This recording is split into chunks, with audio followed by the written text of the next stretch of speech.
Mutiara Hikmah Official, menyingkap hikmah di balik sunnah.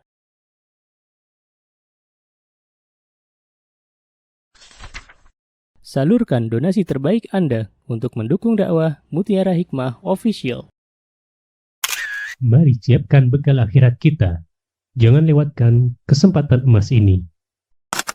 Ayo kita berkontribusi dalam program pembangunan Masjid Mutiara Hikmah yang dibina langsung oleh Ustadz Hanan Yasir MA dan Ustazah Imro'atul Azizah. Raih pahala umroh setara haji dalam program Umroh I'tikaf Ramadan di tahun 2026. Perjalanan penuh makna, bimbingan penuh ilmu bersama Ustadz Hanan Yasir MA dan Ustazah Imro'atul Azizah. Tempat terbatas, daftarkan diri Anda sekarang juga. Jangan lewatkan sensasi umroh full faidah plus daurah fikih hijrah di bulan Syawal tahun 2026 bersama Ustadz Hanan Yasir MA dan Ustazah Imro'atul Azizah. Tempat terbatas, daftarkan diri Anda sekarang juga.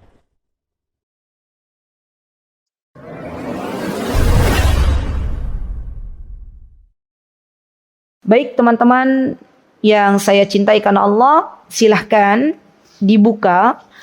Kita akan membahas kajian kitab Tazkiyatun Nufus karya Syekh Profesor Dr. Abdul Razak bin Abdul Muhsin Al-Badr hafizahullah ta'ala. Sebagaimana biasa, teman-teman yang bawa buku boleh tengok kanan, kiri, depan, belakang, dan ajak teman-temannya untuk bersama-sama ya menyimak.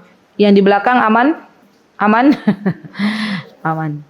Atau mungkin yang depan-depan boleh berbagi dengan teman-temannya yang berada di posisi belakang.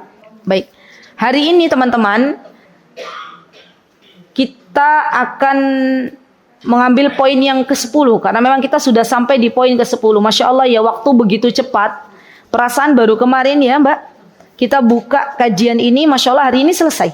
Masya Allah, Allahumma barik. Ya, silahkan dibuka teman-teman.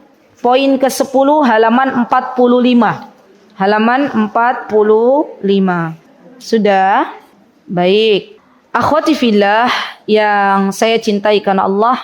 Baik, kita akan belajar tentang apa itu nafsu. Ya, kita akan belajar tentang jiwa manusia. Ketahuilah wahai saudaraku bahwa nafsu itu adalah dorongan dalam diri kita sebagai hamba Allah yang bisa mengarah kepada kebaikan dan sebaliknya bisa mengarah kepada keburukan. Tergantung pada kita yang mengarahkannya, dan juga lebih dari itu taufik dari Allah Subhanahu wa taala. Hidayah atau petunjuk itu adalah sesuatu yang kita cari di dalam kehidupan kita. Orang-orang yang senantiasa berdoa kepada Allah Subhanahu wa taala dengan sebuah doa, ya muqallibal qulub, tsabbit qulubana ala dinik. Rabbana la tuzigh qulubana ba'da idh hadaitana wa hab lana min ladunka rahmah innaka antal wahhab. Dia minta petunjuk kepada Allah, Allahumma inna nas'alukal huda wat tuqa wal afafa wal ghina. Orang-orang yang senantiasa berdoa kepada Allah, meminta hidayah, meminta petunjuk, meminta agar Allah Subhanahu wa taala mengendalikan hatinya, menetapkan hatinya dalam ketaatan kepada Allah. Biasanya hamba-hamba ini adalah hamba-hamba yang patuh kepada Allah Subhanahu wa taala. Dan ketika seorang hamba patuh dengan perintah-perintah Allah Subhanahu wa taala yang ada dalam Al-Qur'an ataupun perintah Nabi kita Muhammad SAW yang ada di dalam hadis-hadis Nabi yang sahih, maka Allah akan berikan kepadanya ketenangan jiwa. Jadi ada korelasinya di sini. Ya, setiap hamba di dunia ini yang mentaati Allah dan Rasulnya, pasti Allah akan berikan ketenangan hidup. Kenapa? Karena Allah yang memegang hati kita semuanya. Karena Allah yang memberikan kebahagiaan bagi hamba-hambanya yang bertakwa. Bahkan di dalam kehidupannya, orang-orang yang dekat dengan Allah, orang-orang yang tahu memprioritaskan Allah Subhanahu wa taala pada kehidupannya, artinya berarti dia telah memasrahkan hidupnya kepada Allah Subhanahu wa taala. Ya, wa may yatawakkal 'ala Allah fahuwa hasbuh. Ya kan?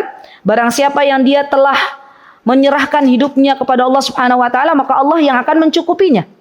Dan orang-orang yang seperti ini, Masya Allah, hamba-hamba Allah yang seperti ini, dalam menjalani kehidupan itu dia akan menjalani kehidupan dengan tenang. Masya Allah. Begini teman-teman, kalau seandainya di antara kita nih, kita mau bepergian, mau safar ke sebuah tempat, A dan B. Yang A, dia paham sebelum safar, tahu safarnya mau kemana, jarak tempuhnya berapa, apa saja yang perlu dipersiapkan. Dia tahu ilmunya. Ya, nanti kalau di perjalanan ada kendala harus seperti apa. Ya. Dengan B sama, ya tujuannya sama, safarnya sama, tapi yang B ini dia belum tahu ilmunya. Ya, tidak tahu ke arah mana harus dia tuju, walaupun tahu kota itu, tapi nggak tahu jalannya seperti apa, belum mempersiapkan diri bagaimana nanti kalau ada kendala di jalan, kalau ada sesuatu yang terjadi dalam perjalanannya itu seperti apa, dia belum tahu. Kira-kira yang lebih tenang menghadapi persoalan ini A atau B? A atau B? A. Kenapa? Karena tahu ilmunya. Dia akan menghadapi ini dengan tenang. Maka ketika Allah Subhanahu wa taala memberikan sebuah problem dalam kehidupan kita, ujian dalam kehidupan kita, dan kita tahu ketika kita hidup pasti akan ada ujian-ujian yang Allah berikan. Orang yang hidup ini tidak terlepas dari ujian. Selesai satu ujian akan berganti dengan ujian lainnya. Kenapa Allah Subhanahu wa taala berikan ujian kepada kita? Yuk kita tengok dalam surah Al-Mulk. Kita belajar. Surah Al-Mulk itu Tabarak. Ya, juz 29. Boleh dibuka semuanya. Mari kita baca bersama-sama surah Al-Mulk. Ayat 1 dan 2. Dimulai dengan ta'awud, basmalah, baru ayatnya kita baca. A'udzu billahi minasy syaithanir rajim. Bismillahirrahmanirrahim. Tabarakalladzi biyadihil mulku wa huwa ala kulli syai'in qadir. Alladzi khalaqal mauta wal hayata liyabluwakum ayyukum ahsanu amala. Wa huwal azizul ghafur. Baik, terima kasih. Jazakunallahu khair. Ibu-ibu, teman-teman yang saya cintai karena Allah, surah Al-Mulk ini adalah surah yang sangat bagus. Dan bukan hanya kita baca, tapi juga kita harus mentadabburinya, memahaminya. Apa kata Allah Subhanahu wa taala dalam surat Al-Mulk? Tabarakalladzi biyadihil mulku wa huwa ala kulli syai'in qadir. Ini menunjukkan keagungannya Allah Subhanahu wa taala. Allah zat yang maha agung, Allah zat yang maha berkehendak. Alladzi khalaqal mauta wal hayata. Ini yang ayat kedua, syahidnya intinya. Allah Subhanahu wa taala yang telah menciptakan kematian dan kehidupan bagi diri seorang manusia untuk mengujinya, liyabluwakum. Kenapa kita diuji dalam hidup ini, teman-teman? Allah ingin mengetahui ahsanu amala, ayyukum ahsanu amala. Mana yang terbaik di antara hamba-hambanya. Karena kalau Allah Subhanahu wa taala sudah menguji dengan ujian, kemudian hamba ini lulus ujian, maka Allah sediakan untuknya surga yang luasnya lebih luas daripada langit dan bumi. Ya, kita kalau pas lagi sekolah zaman dulu kala, ya lagi menuntut ilmu itu ada ujiannya apa mboten ibu-ibu? Ada. Kenapa kok harus ada ujian? Biar bisa naik kelas. Ya, dan untuk mengetahui ya mana yang belajar, mana yang tidak belajar. Gimana? Untuk mengetahui mana yang lulus dan tidak lulus. Ya. Setelah kita belajar, kemudian kita lulus di bangku SD. Apakah kemudian kita tidak ujian lagi? Ternyata ujian. Bahkan ujiannya lebih berat, ya kan? Ya. Di jenjang SMP kita menemukan ada ujian-ujian. Kemudian kita menyelesaikan ujian dengan baik, alhamdulillah lulus, naik tingkat ke level SMA. Lebih berat apa enggak? Berat lagi. Dan alhamdulillah selesai juga. Ya, apakah sudah selesai sampai di ujian SMA? Ternyata tidak. Maka begitulah kehidupan ini. Di dalam kehidupan ini kita pasti diuji oleh Allah Subhanahu wa taala. Dan di antara ujian yang Allah berikan kepada kita adalah apakah kita mampu memanage nafsu yang Allah Subhanahu wa taala karuniakan untuk kita, atau kita justru bermaksiat kepada Allah Subhanahu wa taala dengan nafsu yang Allah berikan kepada kita.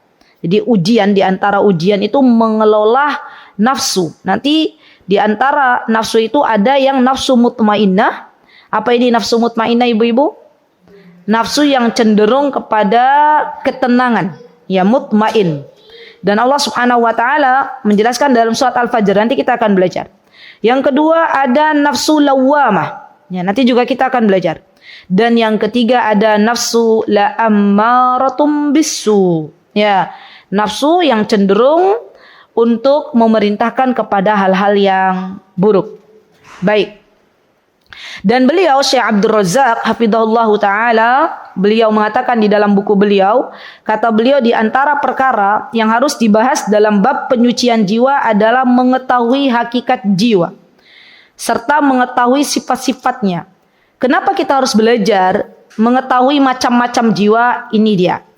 Karena hal ini akan memudahkan seorang hamba dalam memperhatikan, mengendalikan dan mengobati dari berbagai penyakit yang timbul.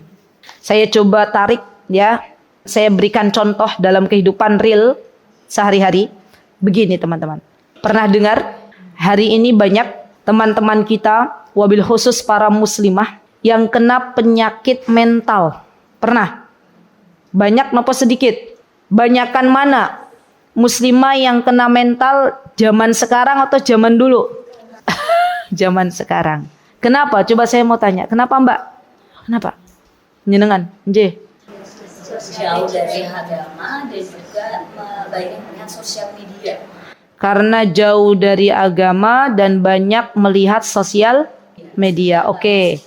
Kenapa? Sehingga tidak bersyukur, kadang membandingkan hidupnya dengan orang lain. Sehingga kurang bersyukur karena membandingkan kehidupan dengan orang lain. Baiklah, oke, saya terima kasih. Baik, yang belakang silahkan Ibu.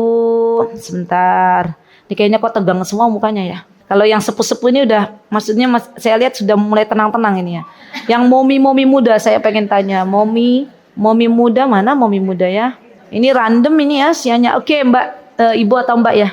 Oke, Ibu yakin ya? Bu Desi apa ya? Bu Desi ya? Bu Desi ini ketemu lagi deh, Masya Allah. Kemarin kita ketemu di mana, Mama Ke? Masya Allah, sekarang di sini, alhamdulillah. Ya kemarin sempat ikut foto-foto sama itu. Oh enggak, karena kayaknya ngantri foto-foto sama Mbak ini ya, Mbak Bia. Siapa Mbak Kia? Masya Allah. Silakan Bu Desi. Kenapa kok banyak ya zaman sekarang muslimah yang kena mental? Faktor lingkungan, circle ya. Oke, yang kedua. Di rumah juga bisa, maksudnya di rumah atau di dalam rumah itu juga bisa juga dari suami atau anak atau dari keluarganya gitu. Jadi itu mungkin dia stres atau teman-teman dari. Berarti eksternal ya?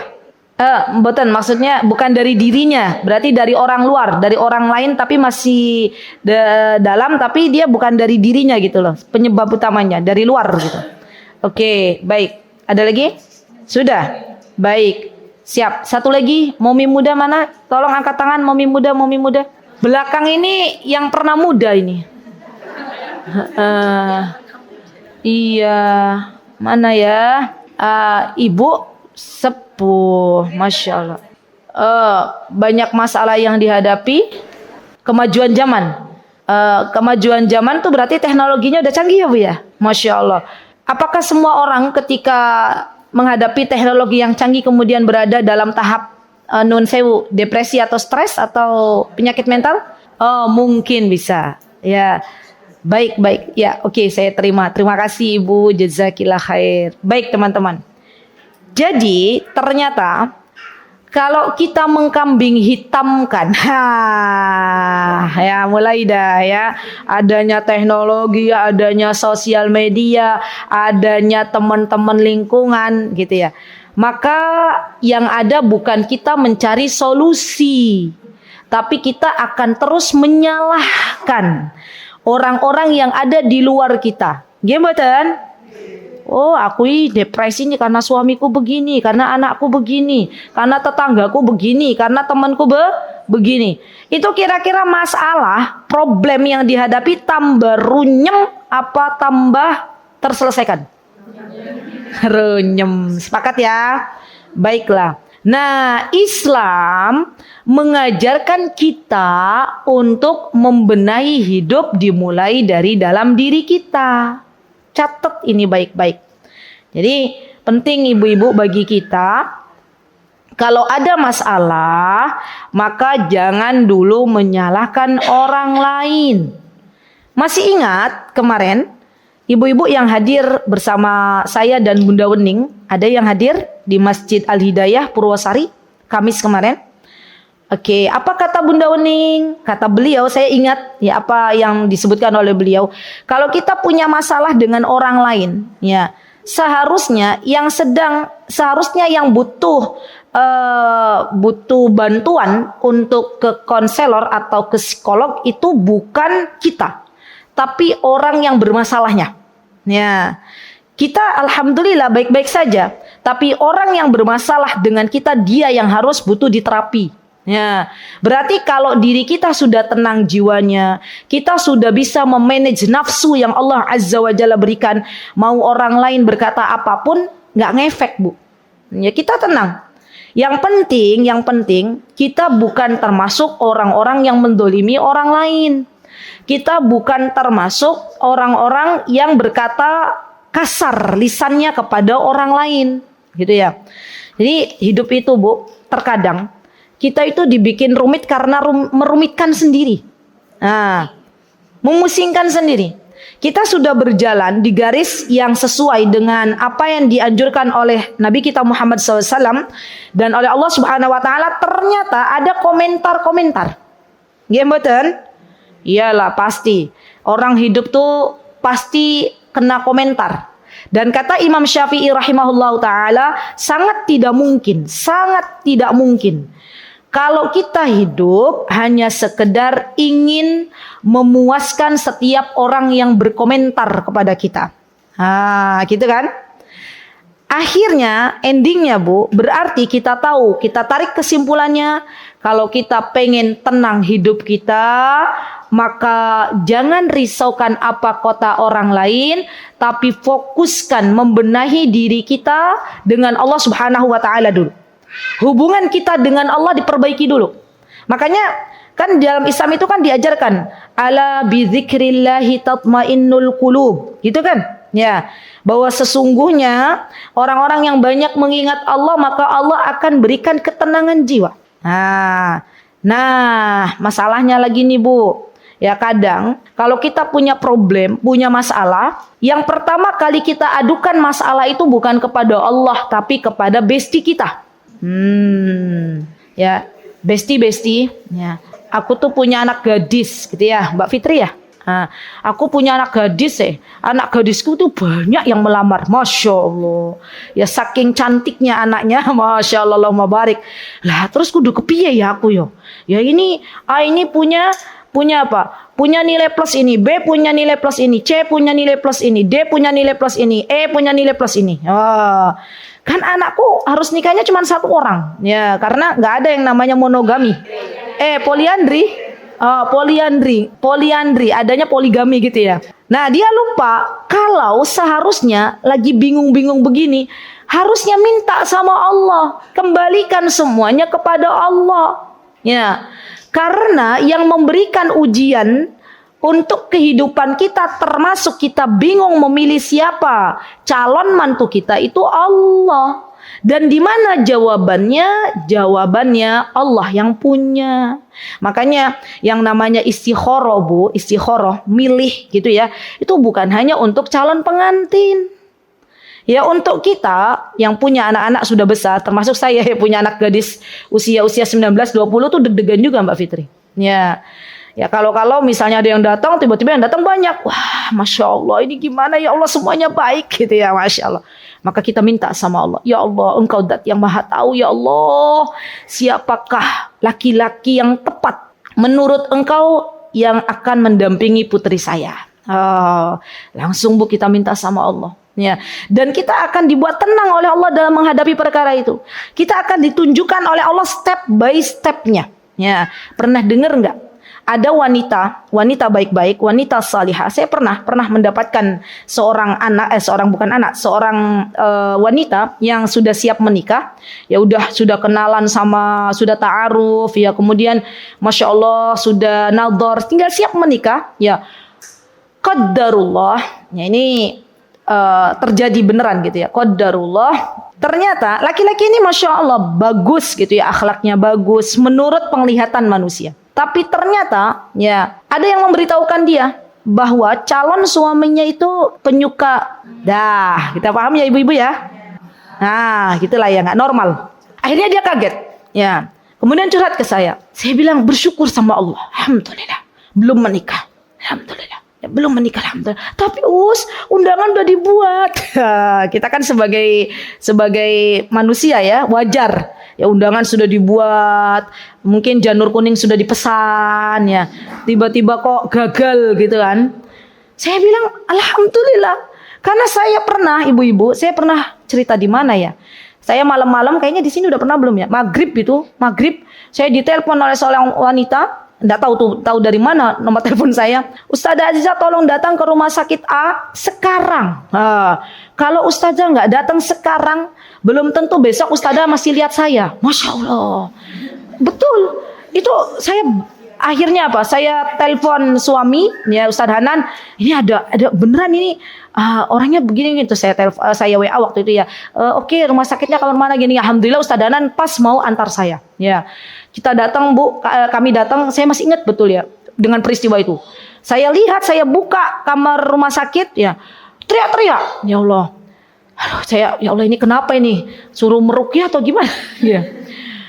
Oke, saya ajak ngobrol beliau, saya tenangkan apa yang bisa saya bisa. Kan saya bukan psikolog Bu ya. Jadi ya sebisa mungkin apalah. Alhamdulillah saya nggak bawa daun bidara gitu ya. Saya tanya dulu kenapa. Ternyata kisahnya Bu, ya Allah berat banget loh. Wanita kalau diuji begini ini berat banget, pasti berat. Ya, sudah menikah dengan seorang fulan, seorang laki-laki, sudah menikah sudah. Ya, sudah menjalani pernikahannya kurang lebih 1 bulan, nggak 1 tahun, belum 1 tahun. Laki-lakinya nih, suaminya nih nggak mau mendekat. Ya, paham lah ya.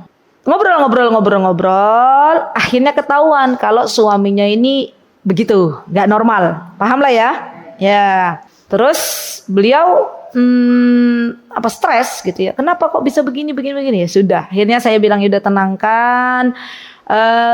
Ini adalah takdir dari Allah. Paling kalau kita kan pendampingannya begitu ya. Ini adalah takdir dari Allah, ini adalah ketetapan dari Allah. Pasti ada hikmahnya di balik itu semuanya. Gitu ya. Alhamdulillah mulai tenang. Ya. Sekarang minta sama Allah yang terbaik seperti apa, dan nanti ketika Allah berikan jawaban mudah-mudahan itu adalah yang terbaik menurut Allah. Orang yang memiliki nafsu mutmainnah, jiwa yang tenang, ya, menghadapi problem-problem yang ada, maka dia akan menghadapinya dengan penuh ketenangan. Ya, jadi ini penting. Ya. Yuk kita lihat apa yang disebutkan oleh Allah Subhanahu wa taala dalam surah Al-Fajr. Makanya kata Syekh, orang yang belajar tentang jiwa yaitu akan bisa mengobati dari berbagai penyakit yang timbul ya tadi, kayak penyakit hati, ya penyakit badan itu juga kadang ya berawal dari pikiran atau dari hati. Baik, surah Al-Fajr silahkan ayat 27 sebelum surat Al-Fajr maaf. Surat Ar-Ra'd dulu ayat 28. Ini Syekh menyebutkan surat Ar-Ra'd. Halaman 46 surah Ar-Ra'd ayat 28. Allah menyebutkan di sini tentang nafsu atau jiwa yang tenang. Ya, dalam surah Al-Fajr, dan Allah menyebutkan obatnya ada di mana? Ada di surat Ar-Ra'd ayat 28. Ya, baik. Yuk saya bacakan dulu. Ya, kalau Syekh menyebutkan obatnya dulu. Tapi saya lebih pilih yang macamnya dulu. Ya, Al-Fajr ayat 27 sampai 30. Apa kata Allah? A'udzubillahi minasyaitonirrajim. Saya bacakan. Ya ayyatuhan nafsul mutmainnah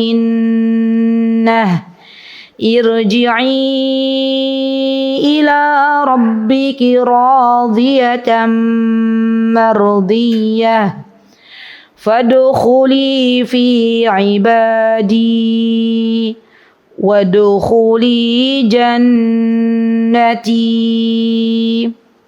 Apa kata Allah? Wahai jiwa yang tenang.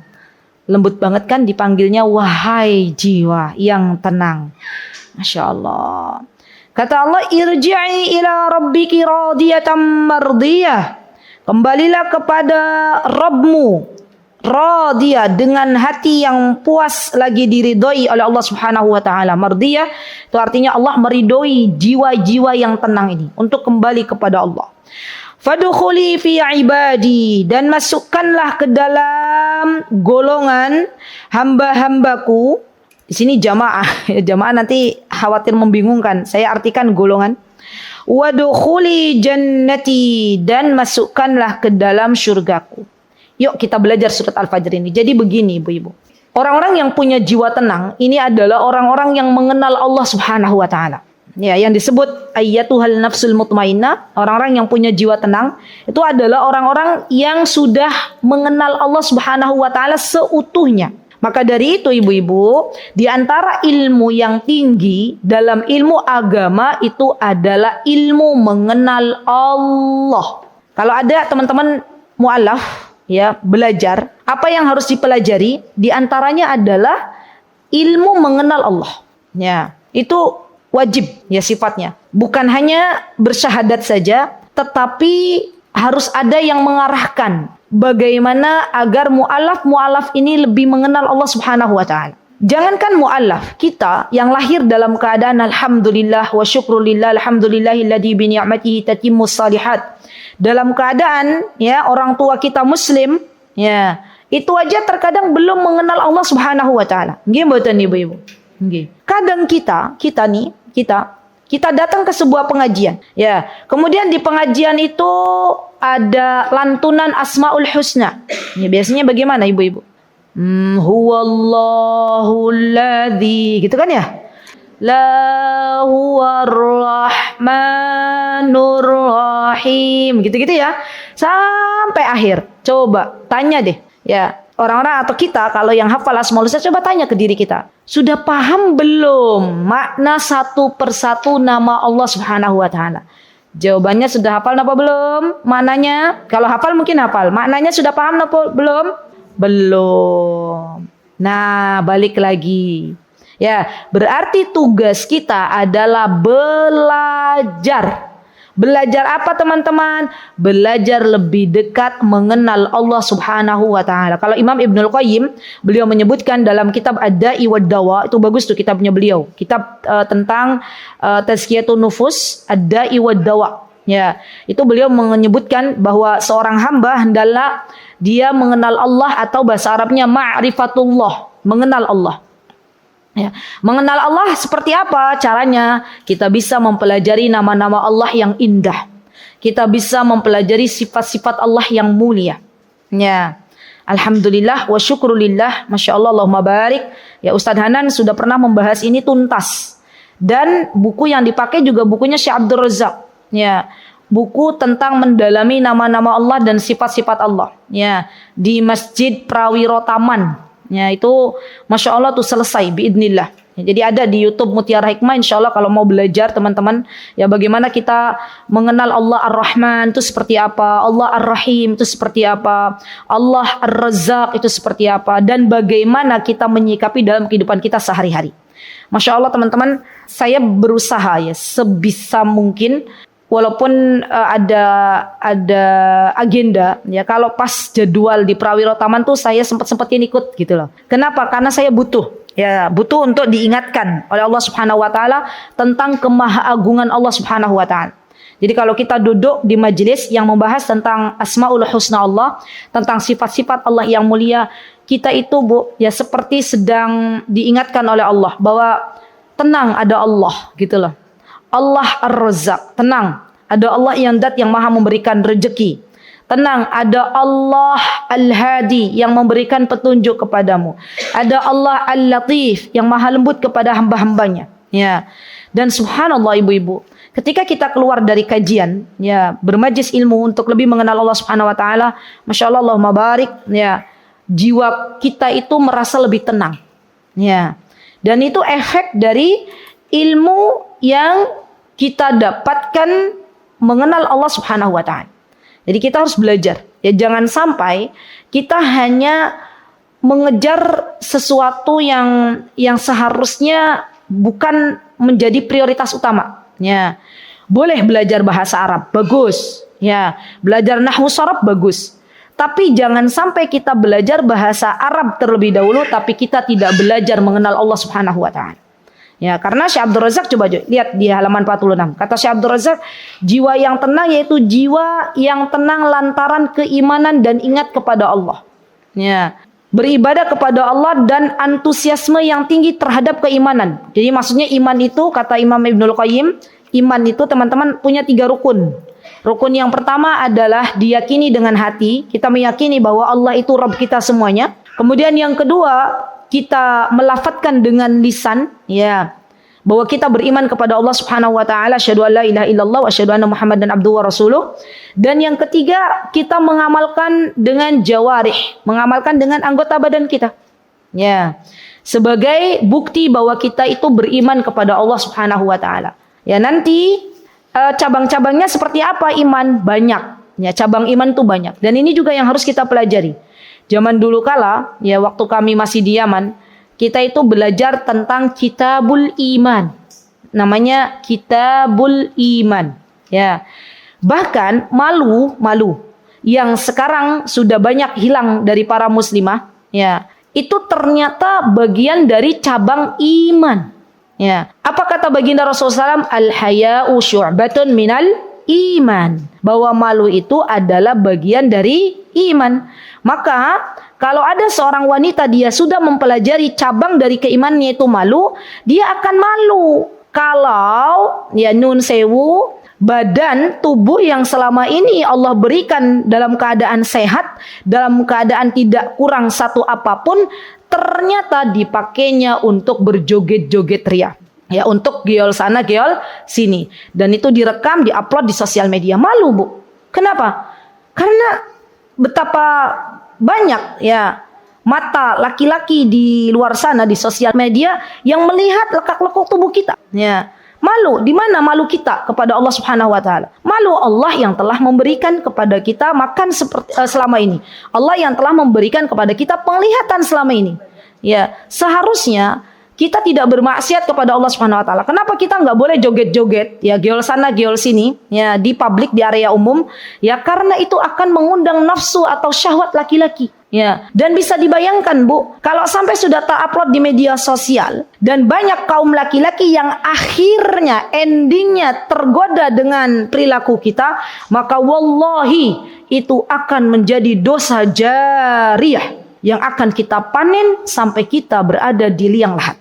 Jadi malu ini adalah mahkotanya muslimah. Malu ini adalah bagian dari iman. Ya, kalau ada orang punya malu, maka ini menjadi rem baginya dalam bermaksiat kepada Allah Subhanahu wa taala. Dan jiwanya pasti tenang. Ya, itu kan contoh. Ya, baik. Kemudian contoh lagi, contoh. Kalau ada orang beriman kepada Allah, tahu bahwa Allah Subhanahu wa taala tidaklah memberikan sesuatu kecuali yang terbaik baginya. Jadi kaidahnya Bu, apapun yang Allah beri kepada hambanya pasti itu yang terbaik. Pasti. Keterbatasan kita sebagai hamba Allah yang kadang melihat masalah itu dari sudut lain yang berbeda, gitu ya. Saya pernah Bu punya jamaah, ya. Nah ini juga, izin saya menyampaikan, insyaallah untuk kebaikan bersama. Jamaah ini diberikan ujian oleh Allah punya anak Down syndrome. Bahkan bukan hanya Down syndrome, apa ya namanya, dia baru bisa jalan usia belasan tahun. Sampai sekarang anaknya juga masih pakai kursi roda, apa namanya? ABK, anak berkebutuhan khusus ya. Cerebral palsy. Intinya ada keterbatasan lah ya. Ya, saya pernah bertemu dengan seorang ibu yang punya anak seperti ini. Masya Allah, beliau selalu ceria. Ya kalau ketemu dengan saya pas ngisi kajian ceria gitu, Masya Allah. Menyapa saya, gimana kabarnya Ustaz? Alhamdulillah, Masya Allah. Dan saya lihat aura, bukan aura ya. Dari dirinya tuh tenang gitu lah. Masya Allah, mabarik. Kemudian beliau bilang, Alhamdulillah, gimana? Saya tanya Kak Fulan gitu ya. Gimana Kak Fulan tumbuh kembangnya? Alhamdulillah Ustazah, Alhamdulillah. Sekarang sudah ada kemajuan, Alhamdulillah. Beliau bertahmid gitu loh, Masya Allah. Ya, Allah kasih ujian itu beliau bertahmid. Ya, Masya Allah. Doakan saya ya semoga saya semakin sabar dalam menghadapi ujian ini. Saya tahu dia itu adalah tiket emas saya masuk surga katanya. Masya Allah, tenang banget Bu. Betul, tenang. Menghadapi hidup itu tenang begitu. Kenapa kok beliau tidak protes sama Allah Subhanahu Wa Taala? Ya Allah, kenapa? Kok aku dikasih anak model begini, teman-temanku dikasih anak yang sehat walafiat, gitu kan ya? Karena beliau tahu bahwa musibah yang Allah berikan kepadanya, ujian yang Allah berikan kepadanya itu adalah cara agar beliau kelak, kalau beliau bersabar ya, agar beliau kelak dimasukkan oleh Allah ke dalam surganya dan beliau berada di tingkat atau derajat yang lebih daripada orang-orang yang tidak diuji seperti ujian beliau. Masya Allah. Karena dia paham bahwa apa yang Allah Subhanahu Wa Taala berikan kepadanya itu adalah sesuatu yang terbaik bagi kehidupan beliau, baik di dunia maupun di akhirat. Masya Allah, saya mengapresiasi beliau itu dengan luar biasa Bu. Masya Allah. Saya doakan di setiap doa-doa saya, ya Allah, dimanapun ya ibu-ibu berada yang punya anak-anak yang spesial ini, semoga Allah kuatkan jiwanya. Masya Allah. Semoga Allah berikan kesabaran yang lebih kepada mereka. Dan semoga Allah angkat derajat-derajat mereka di dalam surganya Allah Subhanahu Wa Taala. Ya, semoga Allah masukkan mereka bersama anak-anaknya yang selama ini dibersamainya ke dalam surganya Allah Subhanahu Wa Taala. Amin. Allahumma amin. Yuk kita menghela nafas dulu. Jadi saya tuh kalau lihat, Masya Allah ya teman-teman yang diuji berat sama Allah, kemudian ketemu tuh masih bisa senyum, itu tuh Masya Allah gitu loh. Masya Allah ya, keren banget gitu. Masya Allah. Apa sih gimana ya, setegar batu karang gitu loh. Kalau ya Allah itu imannya kuat banget gitu, Masya Allah.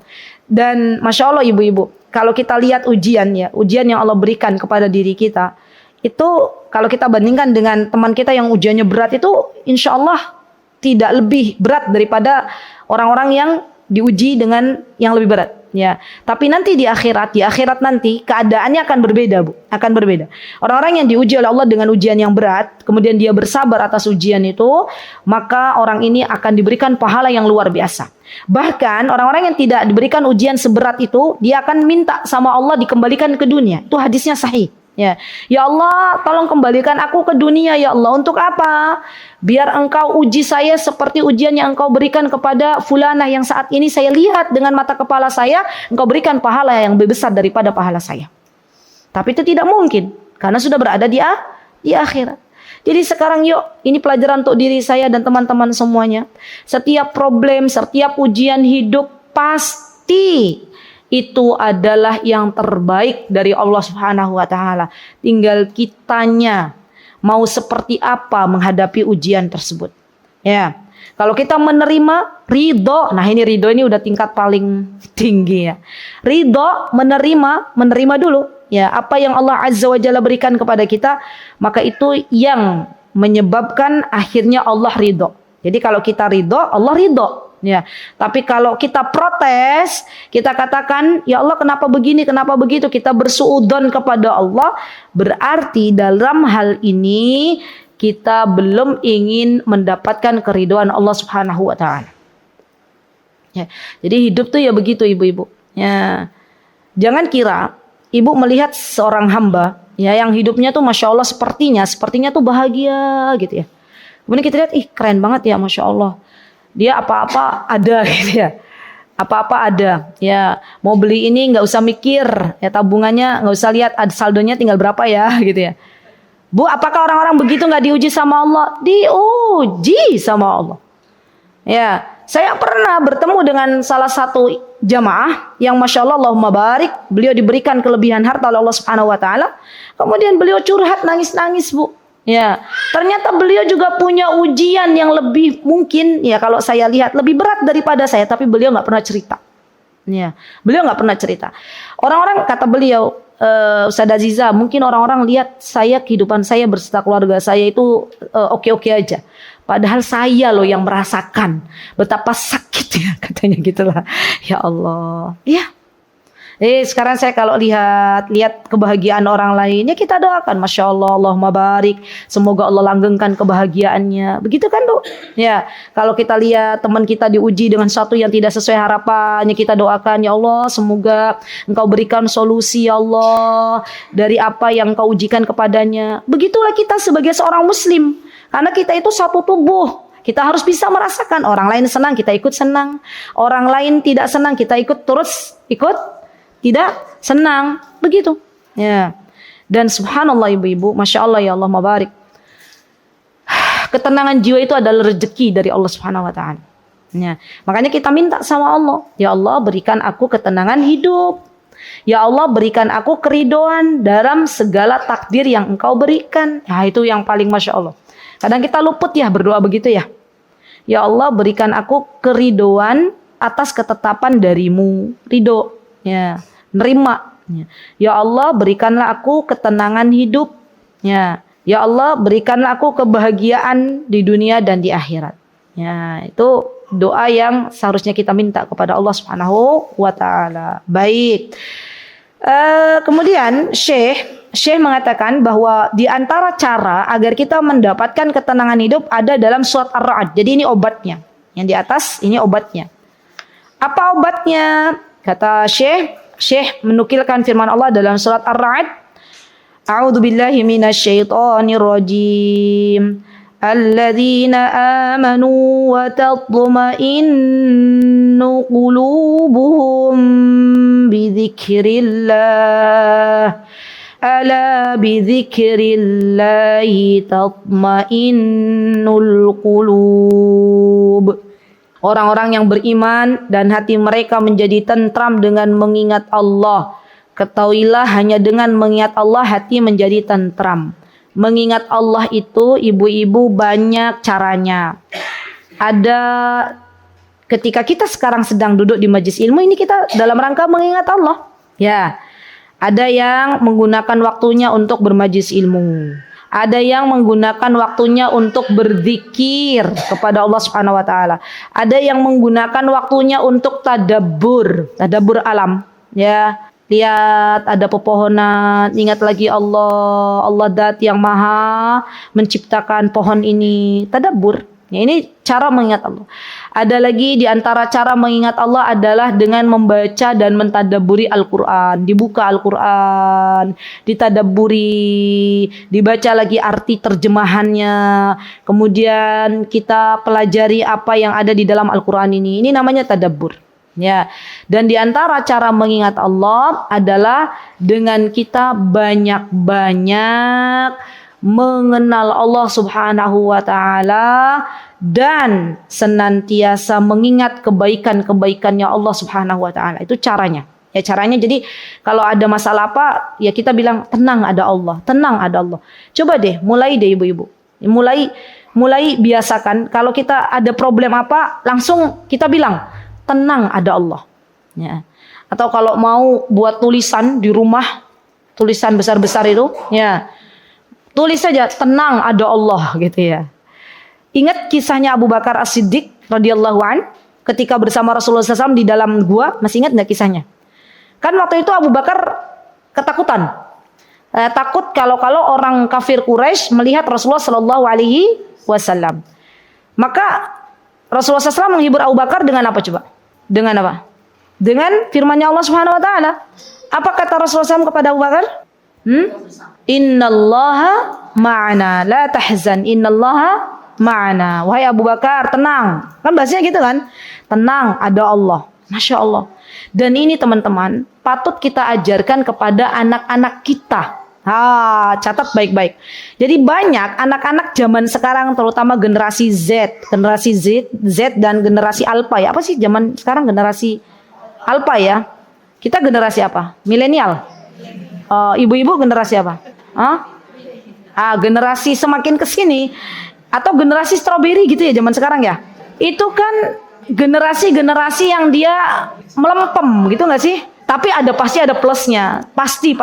Kita kalau melihat sebuah generasi itu jangan melihat kekurangannya saja. Pasti ada nilai plusnya. Nah, anak-anak zaman sekarang, ibu-ibu, perlu kita sadarkan mereka bahwa tenang nak, ada Allah. Ya, tenang nak. Serumit apapun masalahmu, tenang, ada Allah. Itu dulu, terus disonding. Ya, mah ada gini. Tenang, ada Allah. Terus saja. Nanti kalau ada lagi, ya suami kita bilang, tadi di kerjaan gini, tenang Pak, ada Allah. Wah, ini Masya Allah ya. Senjata utamanya tenang, ada Allah. Masih mending kita bicaranya tenang, ada Allah. Hasan Al-Basri setiap kali ada yang datang kepada beliau mengadukan berbagai macam masalah, apa kata Hasan Al-Basri? Istighfar. Itu kan? Istighfar. Terus saja istighfar. Sampai ada salah satu jamaah beliau, gimana sih Syekh? Setiap ada yang mengadukan masalah kok disuruhnya istighfar. Ya. Maka kata beliau, ya bukankah Allah yang menyuruh kita untuk istighfar? Nah, itu cara mengingat Allah juga istighfar. Apa kata Allah? Faqultu astaghfiru rabbakum innahu kana ghaffara yursilis samaa 'alaikum midrara.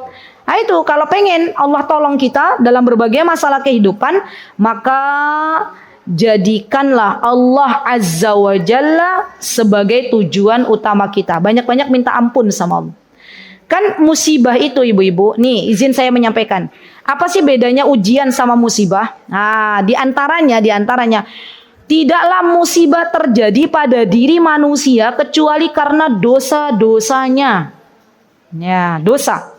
Tapi kalau musibah itu dosa.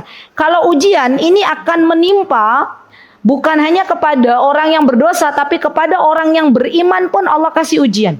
Dan ujian yang paling berat di antara hamba-hamba Allah adalah para nabi. Bu, kira-kira kalau kita dikasih ujian seperti ujiannya Nabi Yakub alaihissalam, ya, berpisah dengan anak-anak tercintanya, kuat napa mboten? Boten kayaknya ya. Yang ada kita akan curhat ke besti kita. Nabi Yakub mengatakan, innama ashku bathi wa huzni ilallah. Ya Allah, aku adukan seluruh permasalahanku kepada Engkau. Ya. Jadi ini kurikulum yang mungkin tidak ada di sekolah formal ibu-ibu. Di setiap keluarga muslim yang punya anak-anak generasi zaman sekarang, itu yuk bismillah kenalkan anak-anak kita dengan Allah dan senantiasa kita katakan tenang nak, ada Allah.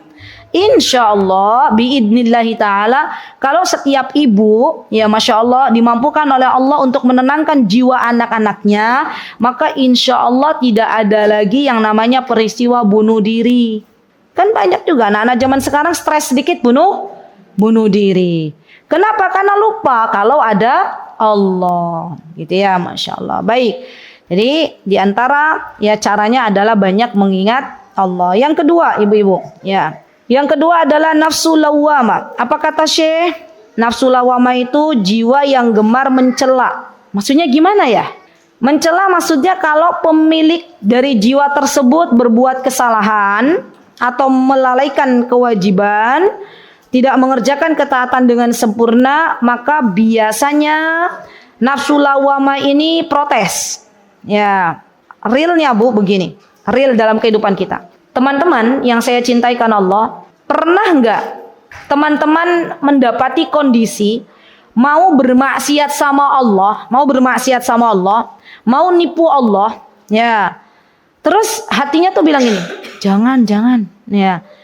Nanti kalau pas lagi bermaksiat sama Allah, terus malaikat Israel datang nyabut nyawaku, berarti naudzubillah min dzalik, aku meninggal dalam keadaan sul khotimah. Pernah nggak ada bisikan begitu? Jangan, nanti kalau aku lagi bermaksiat tiba-tiba suamiku nggak ridho, terus aku meninggal lah kepiye, gitu kan ya? Itu tuh bisikan jiwa yang bagus sebenarnya, dan itu yang dinamakan dengan nafsu lawwamah, ya. Dan setiap kita punya jiwa itu, setiap kita punya jiwa namanya nafsul lawwamah. Jiwa yang senantiasa mengingatkan kita untuk terus mentaati Allah Subhanahu wa taala. Jiwa yang senantiasa mencela kita kalau kita sudah belok kiri, ya sudah enggak sesuai dengan tracknya, sudah tidak sesuai dengan jalurnya. Ya, dan bersyukurlah kepada Allah manakala jiwa ini masih memberikan sinyal kepada kita. Emang ada ustazah yang jiwa lawamahnya, nafsu lawamahnya sudah nggak ada sinyalnya? Ada. Orang-orang yang sudah dimatikan oleh Allah Subhanahu wa taala hatinya. Ya, sudah nggak takut lagi sama Allah. Naudzubillah. Sudah tidak lagi beriman kepada Allah Subhanahu wa taala, bahkan menentang Allah Subhanahu wa taala. Ini adalah ya orang-orang yang nafsu lawamahnya ya sudah tidak lagi memberikan sinyal dalam kehidupannya. Yuk dibuka teman-teman surah Al-Qiyamah ayat 2. Apa surah Al-Qiyamah ayat 2? Kata Allah Subhanahu wa taala, Allah berfirman, "Wala uqsimu bin nafsil lawamah." Dan aku bersumpah dengan jiwa yang amat menyesali dirinya sendiri. Allah, Rabb kita semuanya, kalau bersumpah dengan makhluknya, jiwa itu kan berarti makhluk ya. Maka kata para ulama kaidah, ini menunjukkan keagungan, kemuliaan makhluk tersebut di hadapan Allah Subhanahu wa taala. Berarti jiwa ini, jiwa lawama ini adalah sesuatu yang dimuliakan oleh Allah Subhanahu wa taala. Ya contohnya kalau kita berbicara di hadis ini wala uqsimu bin nafsil lawama, ya dengan jiwa yang amat menyesali dirinya. Contoh contoh. Ada orang-orang yang bermaksiat kepada Allah. Ya, bermaksiat kepada Allah, pernah meninggalkan sholat, kemudian dia menyesal. Ya Allah, kenapa ya dulu hidupku kok habis untuk mengejar dunia. Bahkan sholatku bolong-bolong. Kadang sholat, kadang enggak. Terus menyesal. Itu nafsu lawamah juga. Ya, teman-teman, bersyukurlah kepada Allah Al-Hadi yang maha memberikan hidayah. Ketika di sisa-sisa usia kita ini, Allah berikan petunjuk kepada kita. Penyesalan itu pasti ada. Ya, menyesal ya Allah kenapa nggak dari dulu saya menutup aurat. Ya Allah kenapa nggak dari dulu saya duduk di majelis ilmu. Ya Allah kenapa nggak dari dulu, apa sih gimana sih penyesalannya Bu? Coba boleh kasih tahu saya penyesalannya gimana? Gimana Mbak Wi? Penyesalannya Mbak Wi apa nggak pernah nyesal kalau Mbak Wi kayaknya ya? Gimana Mbak Wi? Kenapa nggak dari dulu berhijab gitu ya? Waktu remaja, Masya Allah. Ada lagi Bu? Terima kasih Mbak Wi. Ada lagi? Mana? Oh, ya Allah, kenapa aku dulu waktu anak-anakku masih kecil kok nggak sabaran. Ngomel sana sini. Ya, anakku udah besar-besar. Ya, gitu kan ya Bu ya. Sekarang aku yang suka diomelin sama anakku. Ya, kenapa? Karena dulu suka ngomel. Kan kata Ibnul Qayyim begitu. Ya. Apa yang kita berikan kepada anak kita, itulah balasan yang akan kita dapatkan. Ya, nyesel gitu ya. Anakku udah besar-besar, kalau mau punya anak lagi usiaku udah tua gitu ya, misal. Oke, ada lagi? Menyesal seperti apa? Penyesalan seorang istri. Saya pernah tuh mendapati jamaah seperti ini. Penyesalan seorang istri yang beliau tuh bertanya kepada saya, belum bertanya aja udah nangis sesenggukan. Saya bingung. Ya, itu saya dapati banyak tuh ibu-ibu begitu. Ya, Ustazah, boleh bertanya? Nggih Bu, monggo. Terus nangis. Ya Allah, ini kenapa? Apa yang salah gitu dengan saya? Ya Allah, saya dengerin ibunya nangis sesenggukan. Udah tenang Bu, tenang. Ya, Ustazah, saya nyesel dulu nggak menjadi istri yang baik. Waktu masih ada suami saya, saya terlalu sibuk mengejar karir. Sampai suamiku itu makannya ya nggak terurus. Sampai saya pernah dalam kehidupan saya tuh dipanggil sama suami saya nggak mau melayani. Ya Allah Ustazah, ternyata kehilangan suami itu begitu berat. Gitulah cerita A sampai Z. Makanya kemarin ketika saya mengisi di Mamake itu, ya, saya ingatkan kembali tuh, ya, ibu-ibu muda terutama, ya, hormati suamimu, muliakan suamimu, jaga harga dirinya. Selagi suamimu masih hidup, ya, berikan layanan yang terbaik untuk suami kita, ya, karena ada banyak wanita-wanita yang menyesal ketika suaminya sudah nggak ada, ya, dan itu kan sudah terjadi. Nah, jadi teman-teman, nanti di akhirat juga ada banyak hamba-hamba Allah yang menyesal. Kenapa menyesal? Karena terlalu banyak membuang-buang waktu di dunia ini. Padahal waktu itu adalah modal. Maka ketika Allah Subhanahu wa taala memberikan kepada kita nafsul lawamah, hikmahnya apa? Hikmahnya agar kita kembali kepada Allah Subhanahu wa taala, agar kita bertaubat kepada Allah Subhanahu wa taala. Kalau tidak ada nafsul lawamah ini, bisa jadi kita salah terus saja salah. Bablas. Ya, mending bablas apa mending taubat, Bu? Taubat. Ya, maka kita harus syukuri. Alhamdulillah. Alhamdulillah. Ya, baik. Kemudian yang ketiga, an-nafsu ammaratum bisu. Ini yang ketiga. Apa itu nafsu ammaratum bisu? Kata Syekh, jiwa yang mengajak berbuat keburukan. Ya, atau jiwa yang menyuruh pemiliknya melakukan perbuatan-perbuatan haram, mengerjakan dosa, mengarahkannya ke tempat-tempat yang mungkar, lokasi-lokasi yang hina, serta mendorongnya untuk melaksanakan perbuatan buruk dan tercela. Dan ini Allah jelaskan, teman-teman, di dalam surah Yusuf ayat 53. Apa kata Allah? Allah Subhanahu wa taala berfirman, "Wa ma ubarri'u nafsi, innan nafsa la'ammaratun bis-su'i illa ma rahima rabbi." Masya Allah. Alhamdulillah, di kajian Amalina sudah tuntas kita tadabbur surah Yusuf. Mbak Rina ikut tadabbur surah Yusuf kan? Masih ingat? Ya, berarti surah Yusuf ayat 53 ini berbicara tentang apa? Ibu-ibu di sini di Green Hill ini, di Masjid Green Hill ini kita sudah pernah belajar tadabbur surah Yusuf. Alhamdulillah tuntas tadabbur. Ya. Ya, Mbak Rina. Berbicara tentang apa surah Yusuf ini? Wa ma ubarri'u nafsi inna nafsa la'ammaratun bisu'i illa man rahima rabbi. Ya, dibuka ibu-ibu surah Yusuf boleh. Dibuka kembali. Oke, surah Yusuf. Ini ayat 53. Sudah? Ini kan dikisahkan di dalam surah Yusuf ini bahwa Yusuf akhirnya dibebaskan dari tuduhan keji, gitu nggak? Ingat nggak? Coba dilihat ayat yang sebelumnya. Ya. Kemudian datanglah para wanita, ya, dengan membawa pisau, ya, dan mengatakan bahwa oh ini ternyata bukan manusia, ini malaikat, gitu kan ya? Saking gantengnya Nabi Yusuf alaihissalam. Ya, coba lihat di ayat yang sebelumnya 52. Apa kata Allah Subhanahu wa taala? A'udzubillahi minasyaitonirrajim. Qala ma khatbukunna irrawattunna Yusufa an nafsihi. Qulna hasya lillah ma 'alimna 'alaihi min su'. Qalat imratul 'azizil ana hashasal haqq. Ana rawattuhu 'an nafsihi wa innahu laminas sadiqin.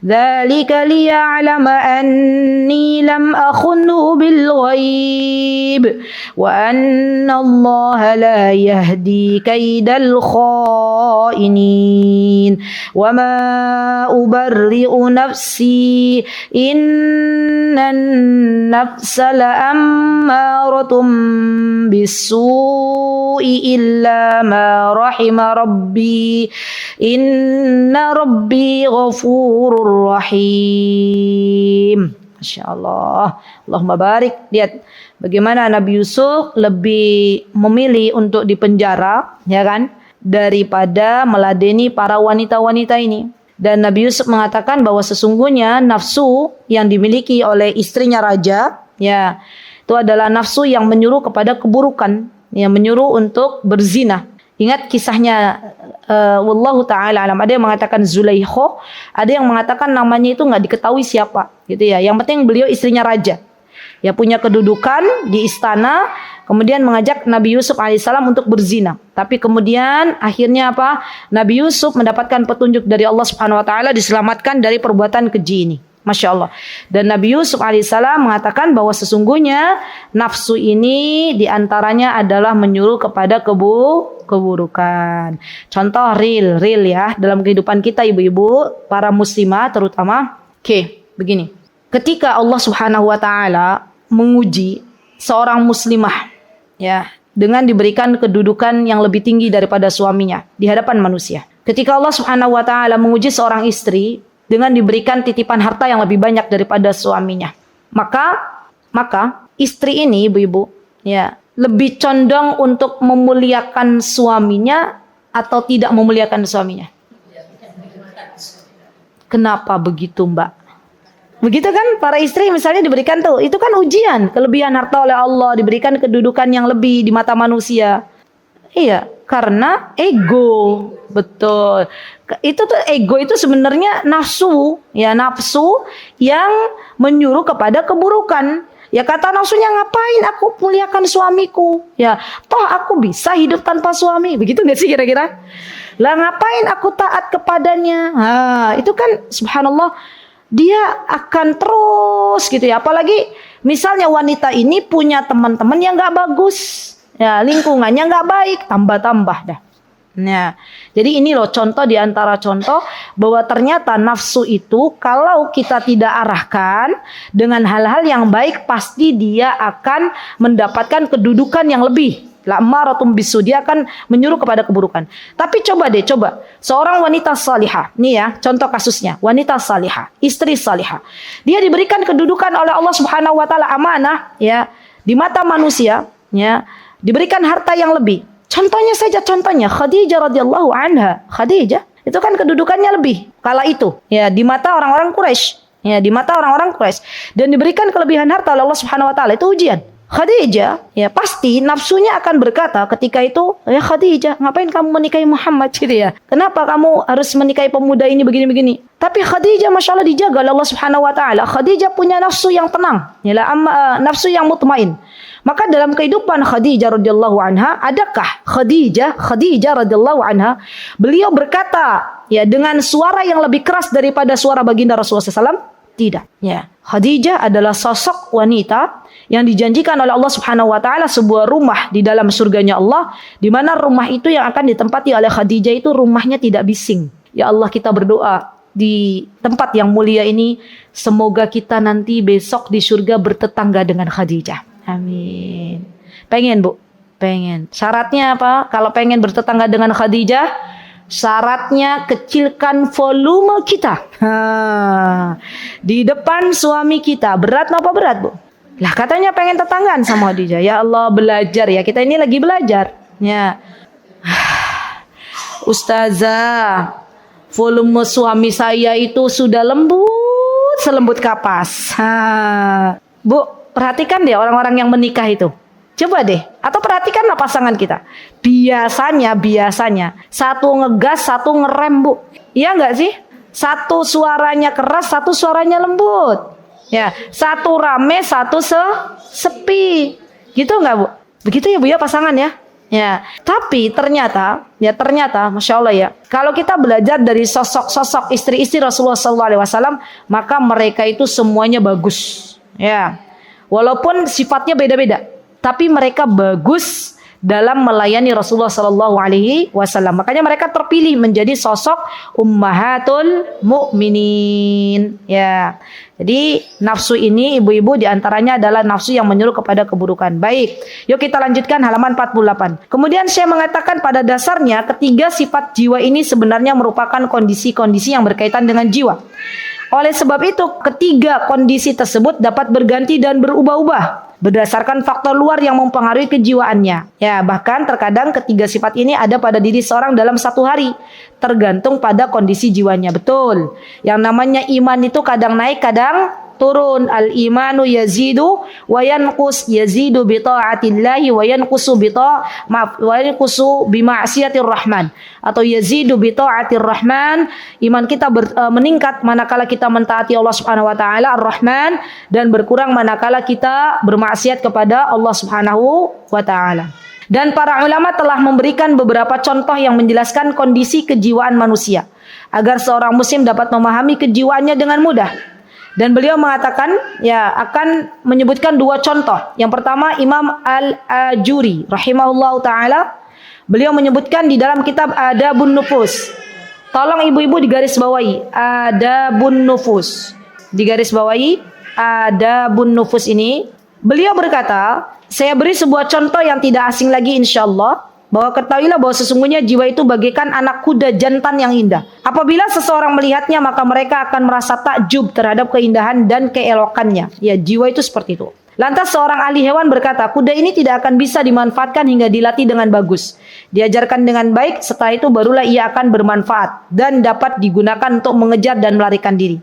Kemudian orang yang menungganginya pun akan memuji hasil pelatihan dan pembelajaran kuda ini. Ya, intinya ibu-ibu, bahwa jiwa ini seharusnya kita latih terus-menerus untuk mentaati Allah Subhanahu wa taala. Ya, terkadang yang namanya ibadah itu terkadang awal-awal harus dipaksa. Nggih mboten? Baca Al-Qur'an bagi orang yang belum terbiasa membaca Al-Qur'an ini berat. Nggih? Yang ada baru baca a'udzubillahi minasyaitonirrajim. Ujiannya apa? Ngantuk. Betul. Ya Allah, tadi yo nyekrol-nyekrol HP sejam kok ya ora ngantuk. Nah, saniki baru a'udzubillahi minasyaitonirrajim udah ngantuk. Kan berat. Tapi bagi orang yang diberikan taufik oleh Allah setiap hari, Masya Allah, Allahumma barik, mengaji 2 juz, 1 juz, ini akan lebih mudah. Gimana? Nggih, karena awal-awalnya dipaksa. Guru saya di Masjid Nabawi, Masya Allah, Allahumma barik, beliau menyelesaikan hafalan Al-Quran ketika beliau di jenjang SD. Beliau berkata kepada kami sebagai murid-muridnya, ya, kata beliau, saya murojaah dalam menjaga Al-Quran ini, membaca Al-Quran kurang lebih sehari 5 juz. 5 juz. Dan ternyata pola ini teman-teman, pola penghafal Al-Quran 30 juz, membaca 5 juz ini bukan hanya ada di Madinah. Dulu juga saya punya teman, kawan di Yaman, ya, beliau menyelesaikan hafalan Al-Quran beliau di usia 7 tahun. Jadi anak-anak Timur Tengah itu Masya Allah, SD itu kurikulumnya tuh Masya Allah, ya, hafal Al-Quran tapi didampingi oleh orang tua. Nah, ini penting. Jadi izin saya menyampaikan ibu-ibu, kenapa kok di Indonesia raya yang tercinta ini, ada kalanya para penghafal Al-Quran tapi ternyata adabnya kurang bagus. Ya, penghafal Al-Quran tapi akhlaknya nggak bagus. Kenapa? Karena pertama belum diberikan taufik oleh Allah, yang kedua tidak ada role model orang tua dalam kehidupannya. Saya tahu persis bagaimana teman-teman kami, ya, mereka didampingi oleh orang tuanya itu total, ya, totalitas. Mereka itu orang tua tuh di sana, ya, di Yaman, di Saudi yang saya tahu ibu-ibu, nggak ada yang namanya pondok pesantren. Ya, mereka anak-anak itu berpisah dengan orang tuanya ketika menikah. Ya, akhirnya apa? Masya Allah, Allahumma barik, Masya Allah. Akhirnya Allah Azza wa Jalla berikan kepada mereka taufik, mereka menjadi penghafal Al-Quran, ya, istiqomah untuk memurja Al-Quran 5 juz per hari, dan adab serta akhlaknya juga bagus. Ya, dari mana mereka belajar adab? Dari mana mereka belajar akhlak? Dari orang tuanya. Masya Allah. Dan itu yang seharusnya kita lakukan dalam kehidupan kita sehari-hari. Ya, jangan sampai anak kita waliyadzubillah hafal Al-Quran tapi ternyata adabnya nggak bagus. Ya, tapi ternyata masih membentak orang tua. Ya, saya tadi pagi kenapa kami terlambat ke sini? Ya, karena kami ada keperluan sejenak dengan Kak Yogi, mungkin teman-teman tahu, ya, Kak Yogi Kusprayogi. Ngobrol saya sama abinya, ya, anak kami, putra kami sekarang sekolah di sana. Beliau bercerita, kata beliau ada ustadz salah satu pondok di Jawa, ya, pondoknya terkenal. Ya, bahkan orang berbondong-bondong ke sana karena fasilitas yang mewah. Anaknya hafal Quran, tapi ketika pulang sampai rumah itu bentak-bentak orang tuanya. Orang tuanya itu sedih sekali, terluka hatinya. Sampai sekarang orang tuanya sakit-sakitan, katanya. Lihat ibu-ibu. Kenapa begitu? Karena pertama belum diberikan taufik oleh Allah. Kedua, anak dia gini loh. Kan saya dulu pernah ngajar di pondok 5 tahun ibu-ibu. Kalau kita punya anak di pondok itu jangan sampai kita lengah gitu loh. Tenang, anakku udah di pondok.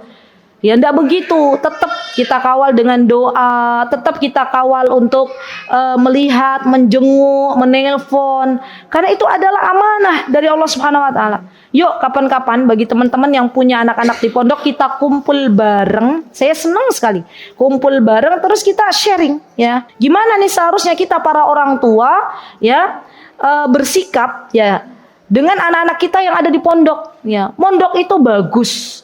Kita orang tua yang memondokkan anaknya berarti punya niat baik. agar anak-anak menjadi generasi yang lebih baik daripada kita. Tapi ada beberapa catatan yang harus diketahui oleh orang tua gitu ya. Agar nanti anaknya keluar dari pondok itu bukan hanya hafal Al-Quran tapi juga punya adab yang baik. Ibu-ibu, saya mohon doanya. Nanti ini terakhir, ini banyak sekali. Ibu nanti baca sendiri ya. Ini kisah-kisah aja. Insya Allah ibu-ibu sudah paham ya. Ini kisah-kisah yang diberikan oleh Syekh Abdul Razak. Mohon dengan sangat saya didoakan. Ya alhamdulillah kami tuh sudah mulai ibu-ibu punya macam apa ya. Saya punya anak asuh. Ya alhamdulillah di rumah itu sudah ada 2 ya. Yang satu dari luar Jogja, yang satu dari Yogyakarta. Ya alhamdulillah lagi proses menghafal Al-Quran dengan putri-putri kami. Ya, jadi ada 4 putri kami 2, yang 2 ini dari luar, alhamdulillah. Dan saya ketika diberikan oleh Allah 4 anak ini, ya 4 orang ini, saya terus meminta kepada Allah, ya Allah jagalah mereka ya Allah dalam proses menghafal Al-Quran ini ya Allah. Dan kami pun berusaha di setiap pekan untuk memberikan pengembangan diri gitu loh. Ya, baik itu dengan pengembangan diri, bagaimana mereka berbicara, berkomunikasi yang baik, bagaimana meregulasi emosi, bagaimana mereka siap untuk menjadi istri nanti. Itu saya baru punya 4 aja sudah berat sekali gitu loh. Maksudnya itu amanah dari Allah Subhanahu wa taala. Saya membayangkan bagaimana dengan pengasuh pondok pesantren yang punya ribuan santri gitu loh. Ya. Dan ini penting ibu-ibu untuk kita cermati bersama bahwa sejatinya sekolah yang terbaik, sekolah yang bagus untuk anak-anak kita itu bukan sekolah yang kredit. Ya, saya sering mengatakan ini. Semakin banyak anak-anaknya, maka kalau tidak dibarengi dengan SDM yang bagus, ya, maka anak ini semakin tidak terperhatikan. Dan kalau tidak diperhatikan dengan baik, yang ada dia bikin masalah di pondok. Ya, dan kalau pulang ke rumah bukannya tambah solihah, tapi ternyata dia tambah masalah, gitu ya. Ibu-ibu ini jadi kayak nasihat buat orang tua yang di pondok ya. Coba boleh angkat tangan yang anaknya di pondok. Coba saya pengen tahu. Oh 1, 2, 3, masya Allah. Yang lain pada kemana? Oh masih kecil-kecil, masya Allah. Ya sudah, ini bekal ya, bekal. Jadi bekal untuk ibu-ibu ya yang punya anak, punya cucu. Kita kalau mau milih lembaga pendidikan zaman sekarang itu bukan dilihat dari gedungnya yang mewah, bukan dilihat dari fasilitasnya yang megah, bukan dilihat dari karena temanku anaknya di sana kan biasanya mama begitu ya. Maka aku juga pengen menyekolahkan anakku di sana, bukan itu, bukan. Tapi minta dulu sama Allah, balik lagi bahwa sesungguhnya yang mengetahui kemana anak kita akan belajar itu adalah Allah Subhanahu wa taala. Baik, insyaallah ibu-ibu cukup sampai di sini. Barakallahu fikunna jami'an. Saya mohon maaf yang sebesar-besarnya manakala dalam menyampaikan materi tazkiyatun nufus ya banyak ada kesalahan-kesalahan ya, banyak kesalahan-kesalahan dan jikalau memang ada kebenaran pastinya datang dari Allah Subhanahu wa taala. Baik. Mutiara Hikmah Official, menyingkap hikmah di balik sunnah.